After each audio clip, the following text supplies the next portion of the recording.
With time 1 minute.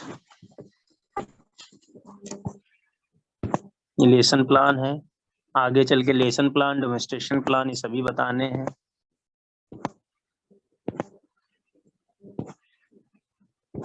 Unit 4 है ये।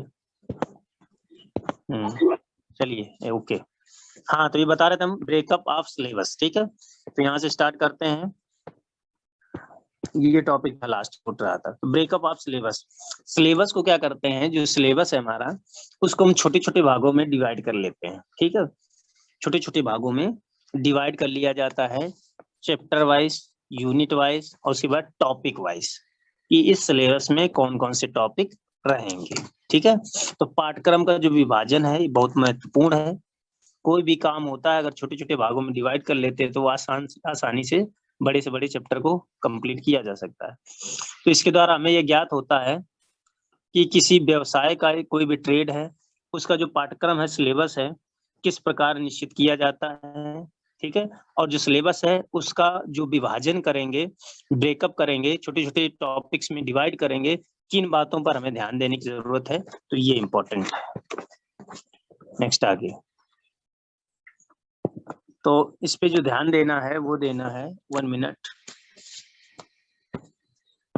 Okay, सबसे पहले आता है अनलिमिटेड फील्ड ऑफ ट्रेड, ठीक है। ट्रेड, आपकी जो ट्रेड है फिटर, ठीक है, इसकी जो फील्ड है, जो क्षेत्र है, वो अनलिमिटेड है, ठीक है। अनलिमिटेड क्षेत्र का मतलब है कि हर क्षेत्र में स्कोप है, चाहे रोडवेज हो, चाहे रेलवे हो, ऑर्डिनेंस फैक्ट्रीज हो, ठीक है।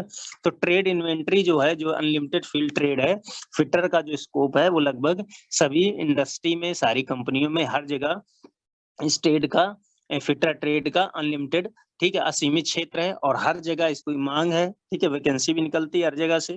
तो फिटर जो है मस्ट है, इंपॉर्टेंट है, क्योंकि फिटर जो है इसमें सारे इक्विपमेंट्स, सारे टूल्स का नॉलेज दिया जाता है, ठीक है, मशीनरी का नॉलेज दिया जाता है, ठीक है, और लेथ मशीन ऑपरेट कर पाते हैं, ठीक है, ड्रिलिंग और, ठीक है, तो कई प्रकार के जो प्रोसेस हैं तो सीख पाते हैं। तो इसका क्षेत्र जो अनलिमिटेड है, ऐसी सी मशीनरी जो हर क्षेत्र में उपयोग की जाती है, हर क्षेत्र में फिटर की आवश्यकता पड़ती है ट्रेड लिस्ट के अनुसार।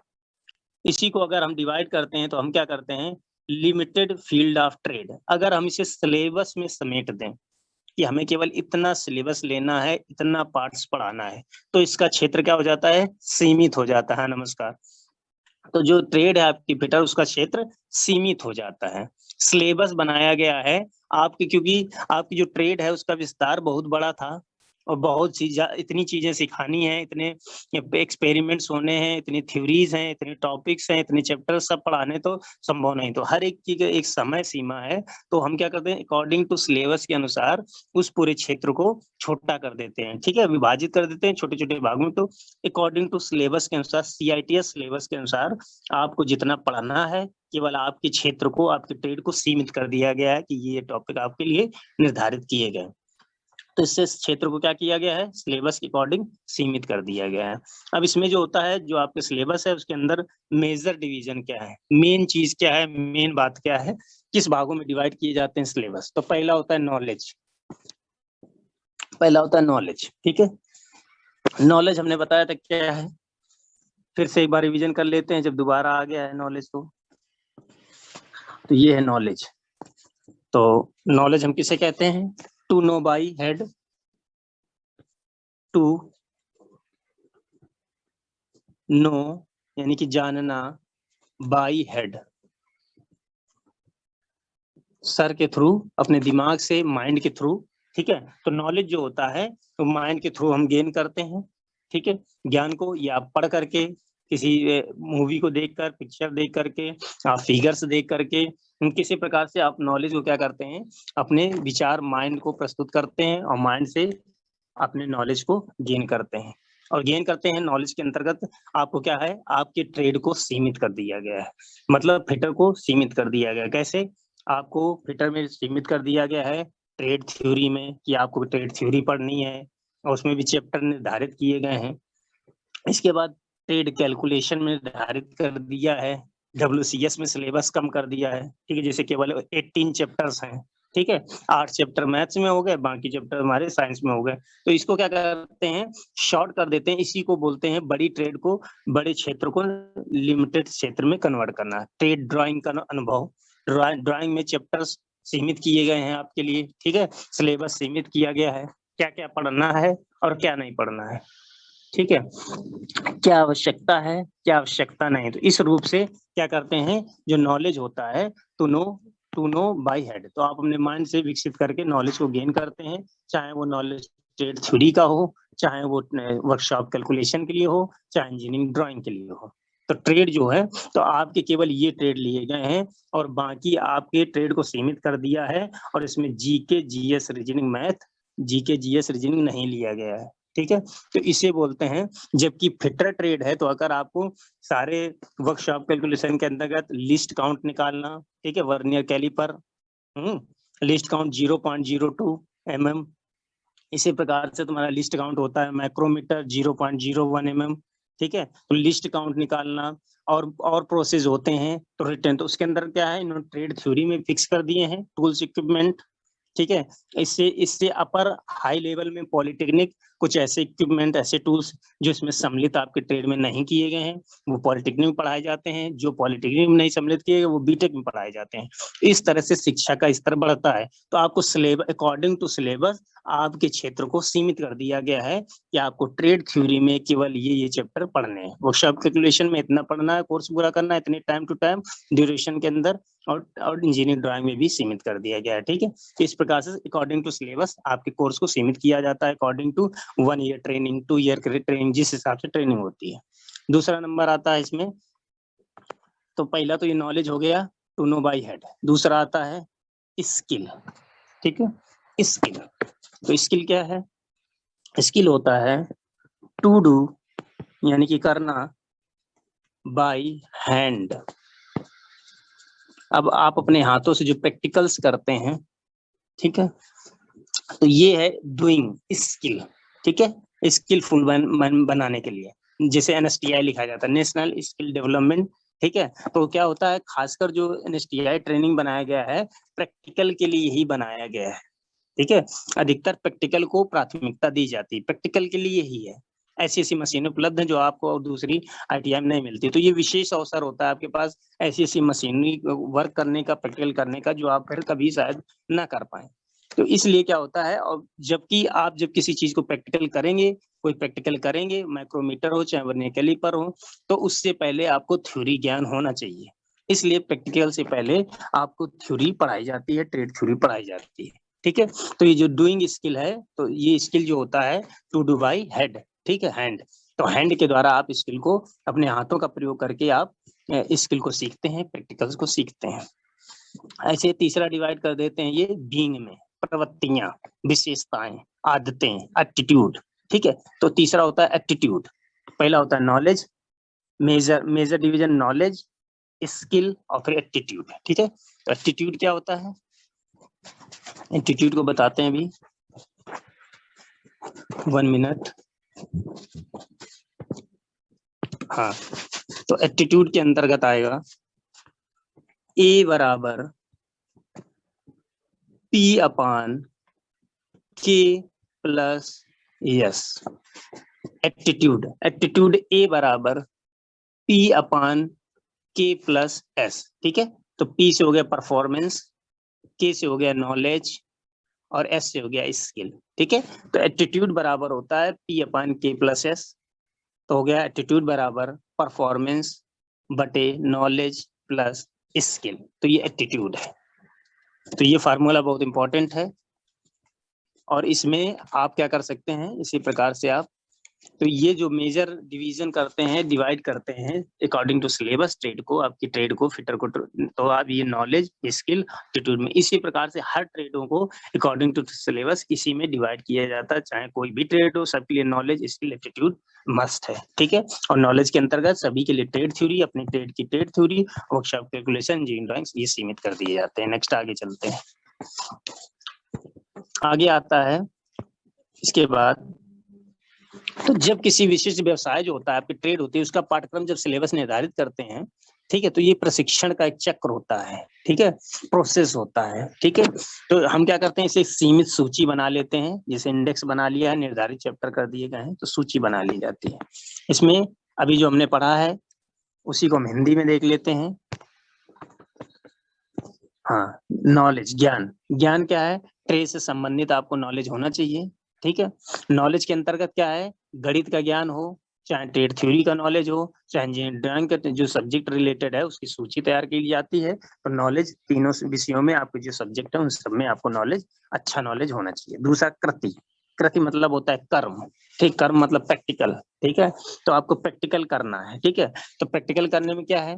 प्रैक्टिकल क्या करते हैं, आपको जो थ्योरी पढ़ाई जाएगी उसी से रिलेटेड ट्रेड थ्योरी में आपके प्रैक्टिकल कराए जाते हैं। नियम यही कहता है कि जो चैप्टर पढ़ाया जाए उसी से रिलेटेड आपको प्रैक्टिकल उस दिन कराया जाए, ठीक है।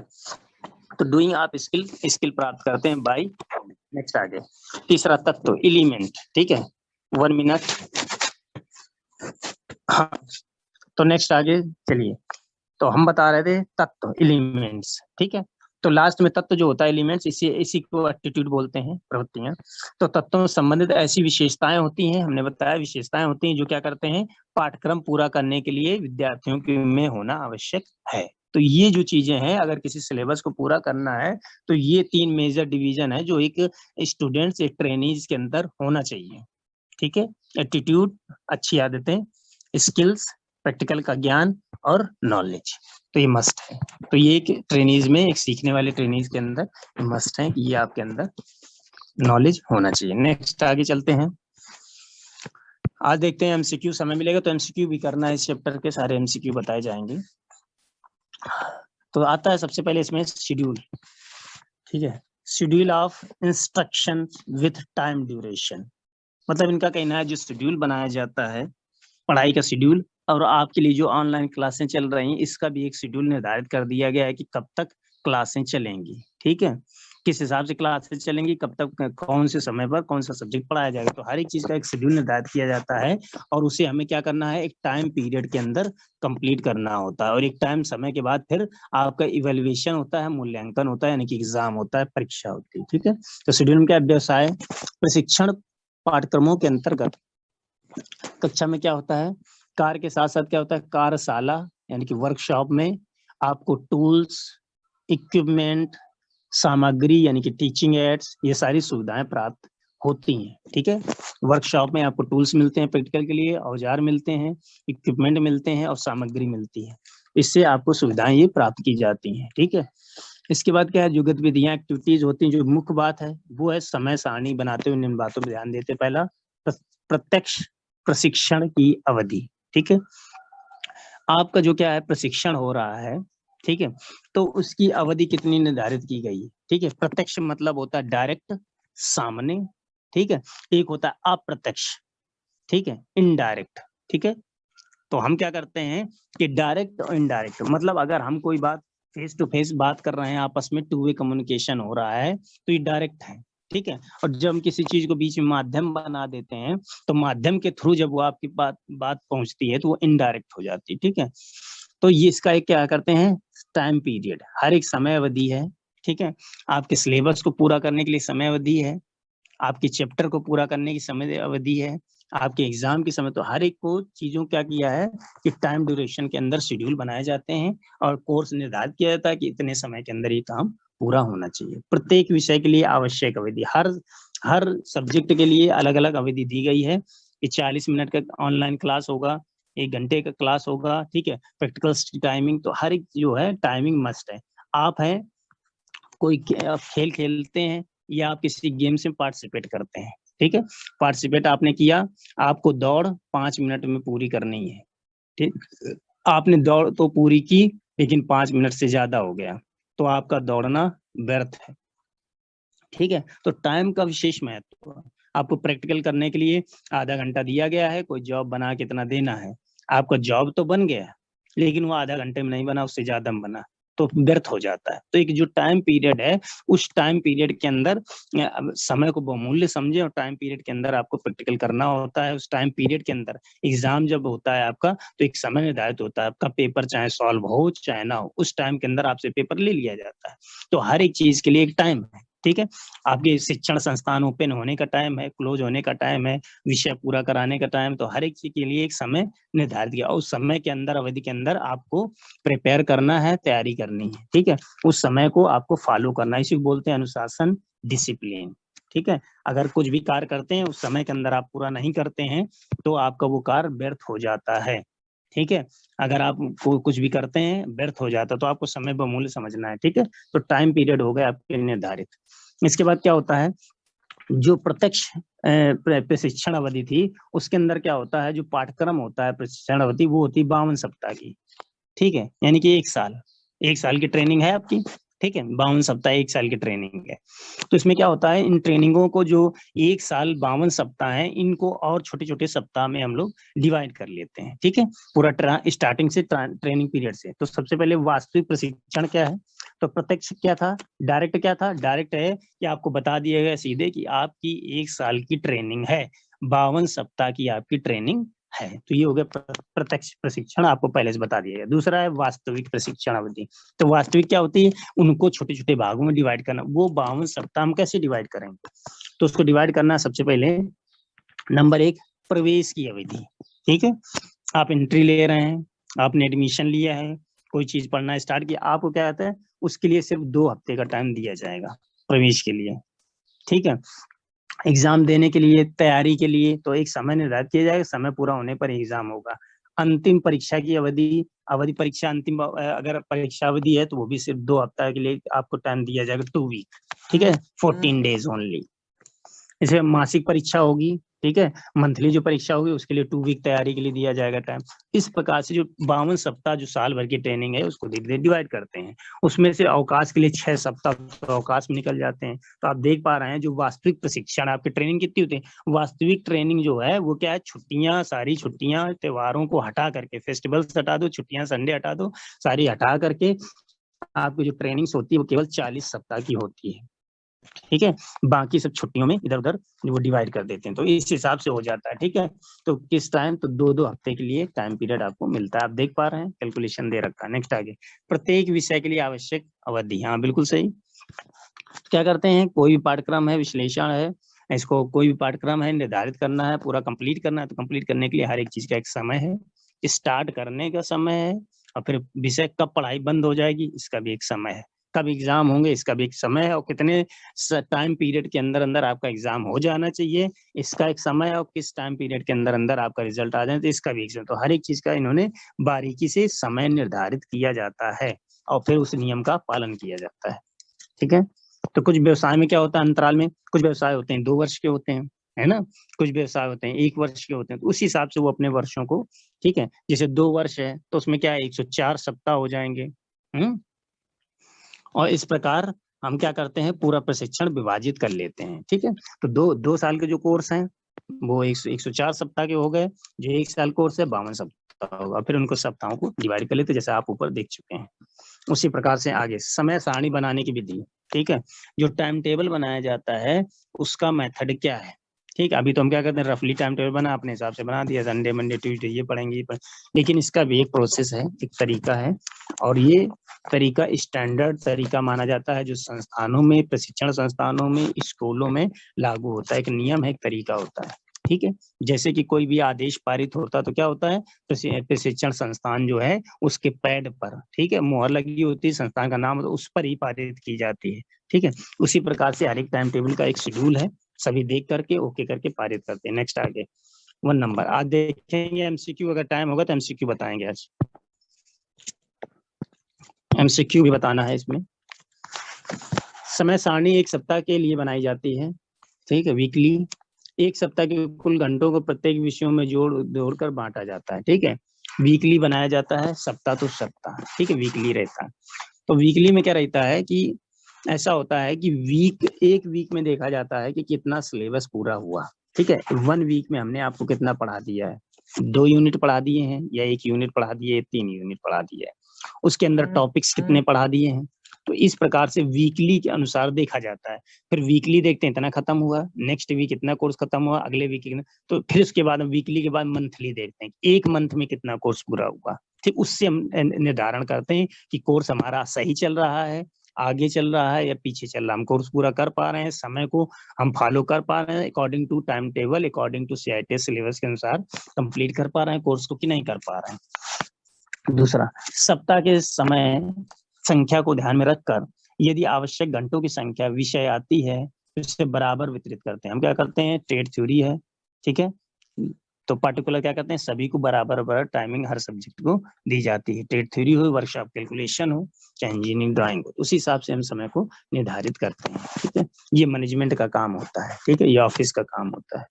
मैनेजमेंट निर्धारित करता है, टाइम टेबल बनाता है, शेड्यूल बनाता है, सभी को पढ़ाने के लिए निर्धारित करता है कि कौन किस सब्जेक्ट पढ़ाएगा और कितनी टाइमिंग, कितना ड्यूरेशन रहेगा, किस सब्जेक्ट के लिए कितना टाइमिंग रहेगा। नेक्स्ट आगे, कंस्ट्रक्शंस ऑफ कोर्स आउटलाइन।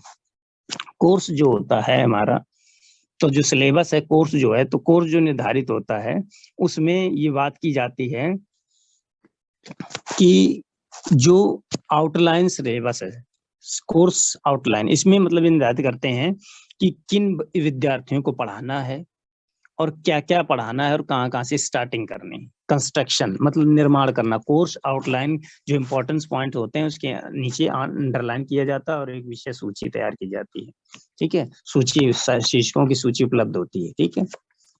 और इसका एक प्रारूप रूपरेखा शीट, ये मैनेजमेंट का काम है, ऑफिस में पूरी शीट एक तैयार कर ली जाती है कि इंस्ट्रक्टर तैयार करता है, ठीक है। तो जो अभ्यास क्रम है, तो इसके अंतर्गत ये निर्देश आवश्यक जो मार्गदर्शन होते हैं इंस्ट्रक्टर के लिए निम्नलिखित वो कौन से हैं, ये पॉइंट लिखें, 8 पॉइंट होते हैं। पहला पॉइंट होता है आप क्या पढ़ाने का प्रयास कर रहे हैं, ठीक है। तो आप क्या पढ़ाने का प्रयास कर रहे हैं, तो सबसे पहले क्या होता है, जैसे मैं बताया था कि जो एक इंस्ट्रक्टर होता है, जो टीचर होता है, केवल वही नहीं है, ठीक है, कि जो सिलेबस पूरा कराता है, सब्जेक्ट पढ़ाता है, परंतु वो भी है जो बीच बीच में मोटिवेट भी करे, ठीक है, स्टूडेंट को गाइड भी करे, ठीक है, उसे स्किलफुल बनाए, उसके नॉलेज गेन, उसको ऐसे ऐसे टॉपिक्स को उठाए, ऐसी बातें बताए जिसको उसका ज्ञान नहीं है ना। तो इस प्रकार से आप क्या पढ़ा रहे हैं स्टूडेंट, ये इंपॉर्टेंट है, ठीक है। इसी प्रकार से आप किसे पढ़ाने जा रहे हैं, तो ये भी देखना है, ठीक है। जो स्टूडेंट होते हैं हर लेवल के होते हैं, ITI स्तर का स्टूडेंट है, पॉलिटेक्निक का, बीटेक का, ठीक है, तो सभी के क्या होता है, मेमोरीज अलग अलग होती है, लेवल की सोच अलग होती है, तो आप किसे पढ़ाने जा रहे हैं उस हिसाब से आप लेवल पढ़ा सकते हैं।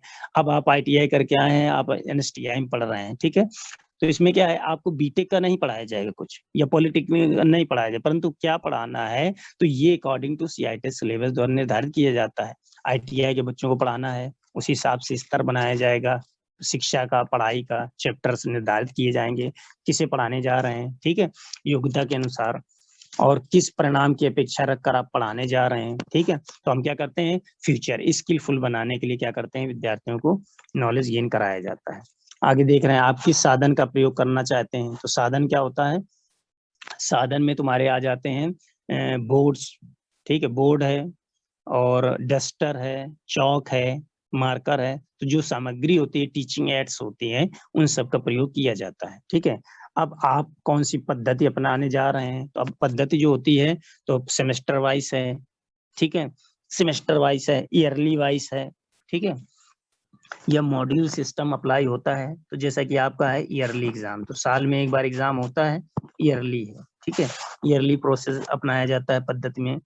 क्या इनका मापन करना संभव है, तो हम क्या करते हैं, जो अकॉर्डिंग आउटलाइन कोर्स होता है, ठीक है, इसको बीच में मापना, जांचना, जैसे कई बार मीटिंग अरेंजमेंट होती हैं, तो उसके अंतर्गत पूछा जाता है कि कितने % कोर्स पूरा हुआ है, ठीक है, फिर देखा जाता है कि वीकली आप कोर्स कितना पूरा कर रहे हैं, मंथली कितना पूरा कर रहे हैं, तो इसका मापन में निर्धारण भी किया जाता है।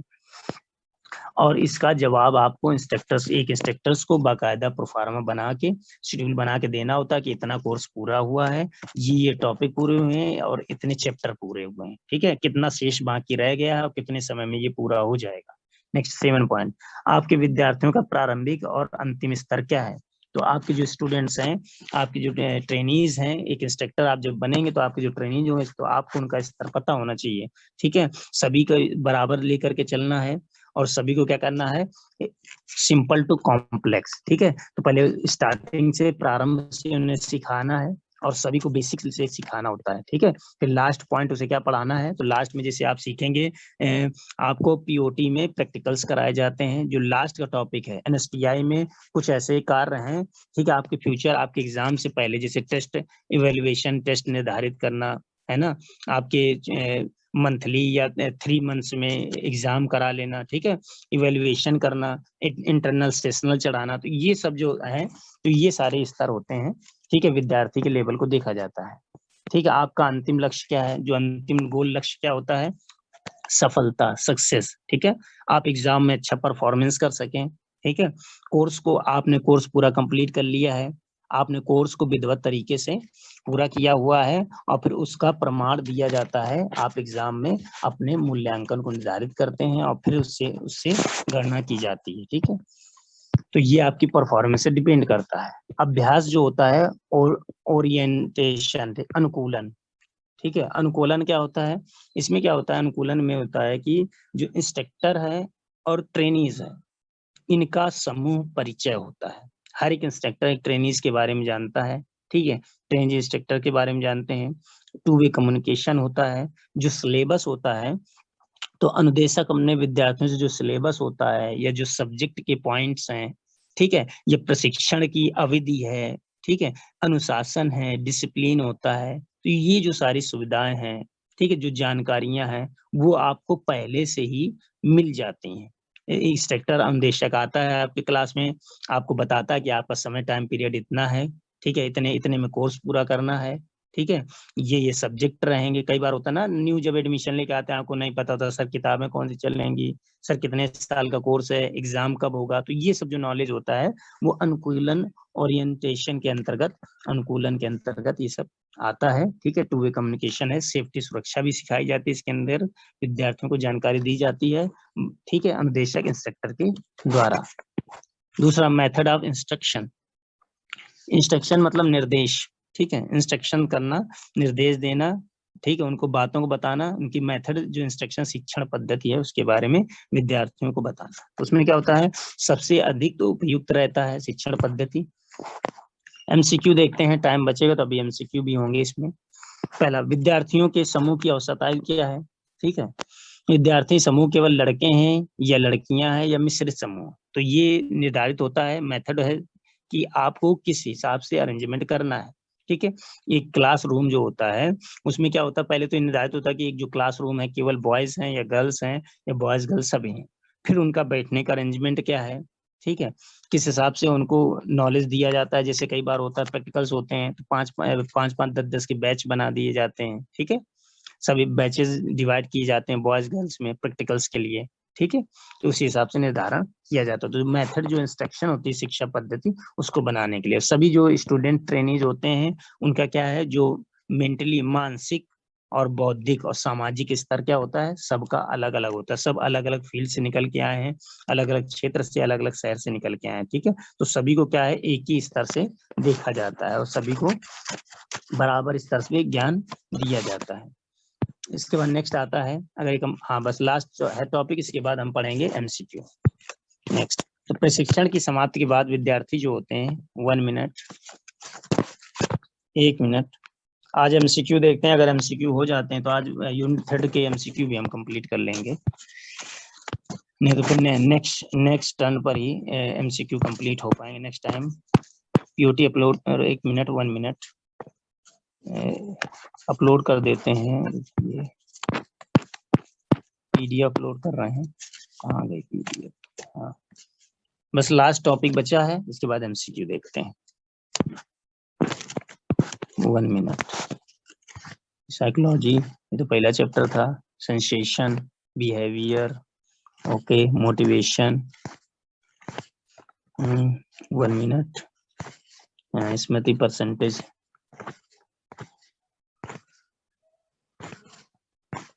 ईगो, हाँ 3rd, ओके, ये कंप्लीट होने वाला है, लास्ट टॉपिक बचा है 2 हेडिंग्स पर, स्किल हो गया, डिवीजन हो गया, कंस्ट्रक्शन, बस ये लास्ट, ओके। चलिए, प्रशिक्षण की समाप्ति, लास्ट पॉइंट था, प्रशिक्षण की समाप्ति के बाद विद्यार्थी किस प्रकार के वातावरण में कार्य करेंगे, ठीक है। तो हम क्या करते हैं कि हमारे प्रशिक्षण संस्थान जो होता है उसमें उन्हें वैसा ही एटमॉस्फेयर दिया जाता है जिसे प्रैक्टिकल, जो जिस प्रकार से प्रैक्टिकल मशीनरी लगे हैं इसी प्रकार से कंपनी में प्रैक्टिकल्स मशीनरी होते हैं, और आगे फ्यूचर को बेस्ट फ्यूचर करने के लिए उन्हें प्रशिक्षण दिया जाता है, उन्हें इस योग्य बनाया जाता है कि जब प्रशिक्षण ट्रेनिंग पूरी हो जाएगी तो जा करके वो अपने पैरों पर खड़े हो सकते हैं। ठीक है। टीचिंग एड्स हम बता चुके हैं आपको क्या होता है। आपके नोट्स बनाना, ठीक है, आप पढ़ाने के लिए नोट्स बनाएंगे, लेसन बनाएंगे, किसी मॉडल को दिखाकर आप पढ़ाते हैं, ठीक है, डस्टर है, बोर्ड है, मार्कर है, ये सारे टीचिंग एड्स के अंतर्गत आते हैं। ठीक है। तो अभ्यास निर्धारण के लिए मस्ट, तो नंबर 1 क्या है इसमें, का नंबर पाठ्य पुस्तक। ठीक है। आपके पाठ्यक्रम सिलेबस से संबंधित जो पुस्तक है, ठीक है, जो संदर्भ उससे संबंधित सूची भी, अनुदेशीय शिक्षण प्रणाली और लिखित। ठीक है। आप जो कोर्स बनाते हैं, आप जो कॉपियां बना रहे हैं, कोर्स लिख रहे हैं, तो वो लिखित सामग्री, वो सब साधन सामग्री के अंतर्गत आ जाती है, और आप इसी नोट्स को लेकर के नेक्स्ट टाइम इंस्ट्रक्टर बनेंगे तो आप इसी से पढ़ाएंगे। ठीक है। लास्ट होता है जो टेस्ट और इवेल्युएशन। आपका मूल्यांकन कैसे हो सकता है, परीक्षा करा के, टेस्ट एग्जाम होता है, आपका टेस्ट होता है, उससे हम मूल्यांकन करते हैं। तो इसमें मूल्यांकन किया जाता है टेस्ट और इवेल्युएशन के द्वारा। ठीक है, कि बच्चे को किस स्तर में नॉलेज प्राप्त हुआ है, गेन हुआ है, और किस प्रकार का स्टूडेंट अपनी परीक्षा में, एग्जाम में, फाइनल में किस प्रकार से परफॉर्मेंस कर रहा है, और इसकी परफॉर्मेंस के अनुसार इन्हें जो सेशनल दिए जाएंगे, इंटरनल असेसमेंट दिए जाएंगे, वो इसी स्तर पे दिए जाएंगे। 1 मिनट पीडीएफ अपलोड कर दें।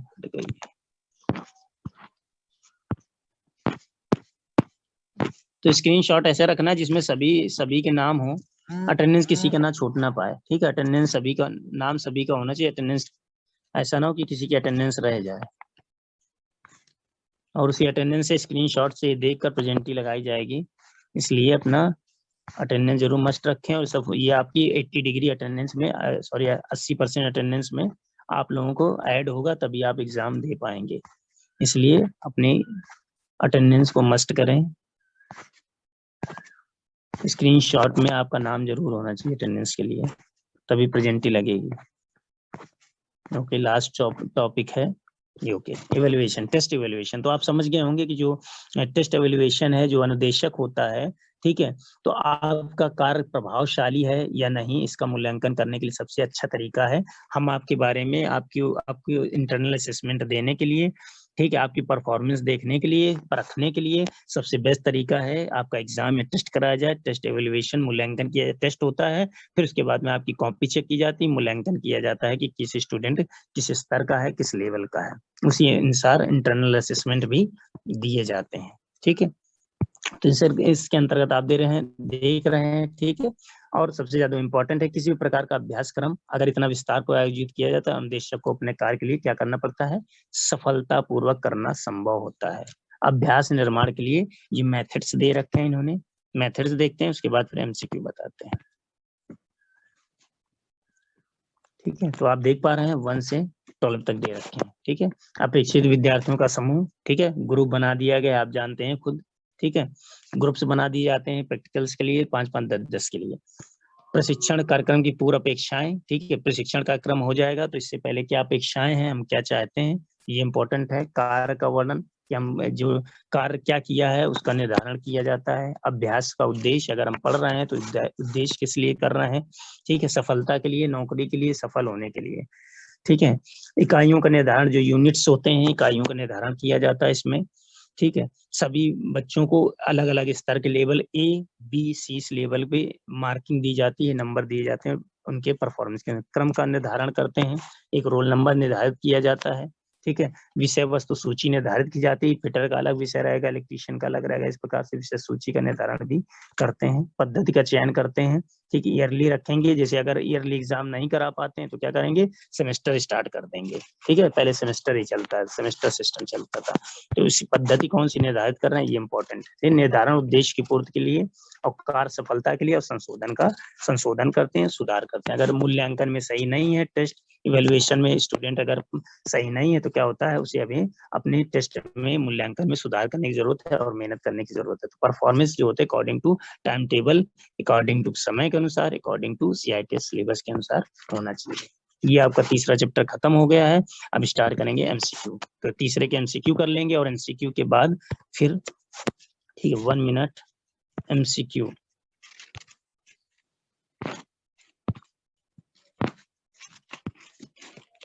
तीसरे चैप्टर के MCQ। Analysis of syllabus. Analysis of syllabus जो है इसमें देख रहे हैं आप, सबसे पहले पहला चैप्टर, पहला क्वेश्चन एनालिसिस ऑफ सिलेबस, तीसरा यूनिट का हम सारे ऑब्जेक्टिव देखेंगे, करीबन 30-32 ऑब्जेक्टिव होंगे, 30-40 होंगे लगभग। तो पहला नंबर 1, पहला क्वेश्चन दिया है ऑब्जेक्टिव में, शिक्षण चरण के क्रम निर्धारित कीजिए। ठीक है, शिक्षण चरण जो है, ठीक है, टीचिंग जो प्रोसेस है, मेथड है, उसमें कितने मेथड है, सीक्वेंस से आपको लगाना है। सीक्वेंस ये शायद हम ये तो पहले भी पढ़ चुके हैं। सबसे पहले हमने बताया था आपको क्या होता है प्रिपरेशन, फिर क्या होता है प्रेजेंटेशन, फिर क्या होता है एप्लीकेशन, फिर क्या होता है टेस्ट एंड इवेल्युएशन। ठीक है, तो क्या होता है इसमें, तो सबसे पहले हो जाएगा, ठीक है, प्रिपरेशन हो जाएगा, फिर प्रेजेंटेशन हो जाएगा, फिर एप्लीकेशन होगा और लास्ट में टेस्ट एंड इवेल्युएशन होगा। तो सीक्वेंस हो गया आपका 4, 2, ठीक है, और ये हो गया 1, 3, ये डी ऑप्शन। ठीक है, तो आपका ऑप्शन नंबर डी सही हो जाएगा। नेक्स्ट आगे question number 2, method of analysis, syllabus का सही क्रम क्या है। ठीक है, आपको जो सिलेबस है उसका विश्लेषण करना है, उसका नॉलेज करना है, उसका विश्लेषण करना, उसे देखना है, तो उसका मेथड का जो क्रम रहेगा उसका क्रम क्या रहेगा तो ये बताना है। तो ये नहीं बताया, तो इसमें क्या होता है, इसकी जो क्रम का सिस्टम होता है वो होता है, सबसे पहले आता है लेसन, सबसे पहले आता है लेसन, फिर आता है ब्लॉक, और उसके बाद फिर आता है यूनिट। ठीक है, तो सबसे पहले लेसन होता है, फिर ब्लॉक होता है, फिर उसके बाद में यूनिट होता है। तो इसका जो प्रोसेस आ जाएगा ये हो जाएगा 3, 2, 1। कहाँ है 3, 2, 1? सी वाले ऑप्शन में। ठीक है, 3, 2, 1, तो ये दूसरे का तो आपका सी ऑप्शन सही हो जाएगा। नेक्स्ट आ जाओ क्वेश्चन